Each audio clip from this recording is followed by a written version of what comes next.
Let's make a smiley face cookie.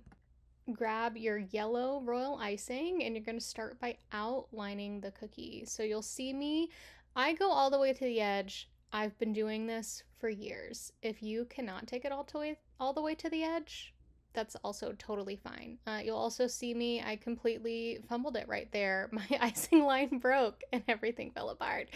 And what I did was just scrape it away with my scribe and I went back to piping. I mean, we're decorating a cookie here. We don't need to take it that seriously. So what you're going to do is outline it first. I like to go through, particularly when I'm using this hybrid icing, and give a really, really solid wall. So I'll go through 2, 3, sometimes even 4 times, depending on how small I cut the hole in my piping bag. Sometimes I'm really a glutton for punishment. That punishment is punishing myself, by the way, because I could just cut a bigger hole in the piping bag to have a larger amount of icing come out of my piping bag at one time. Once you have that outline, I like to start from the middle and I'm just immediately filling in the cookie. I like to start from the middle, not because like for aesthetic reasons or anything, but simply because I just want to give that outside line a couple milliseconds before I put some icing against it.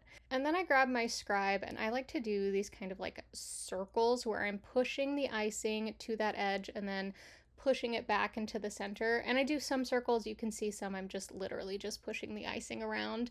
And anytime it looks like it's going to start overflowing on me, I take my scribe and I just push the icing to the middle. Everything's going to even out. I'm not concerned about it. The only time it's not going to even out is if I didn't put enough icing onto my cookie. But you can see these edges are really close.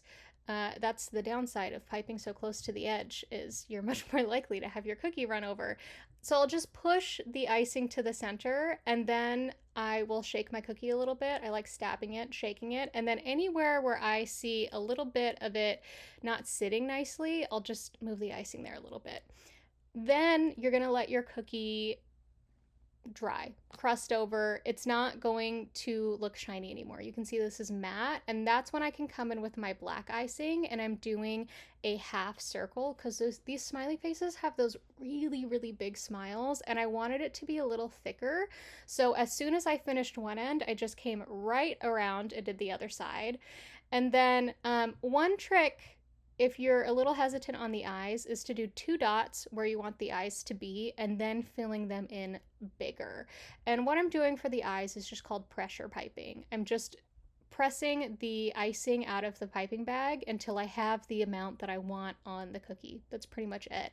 And then you're going to end by adding the 2 lines on top of the smile, and your smiley face is complete and brilliant looking.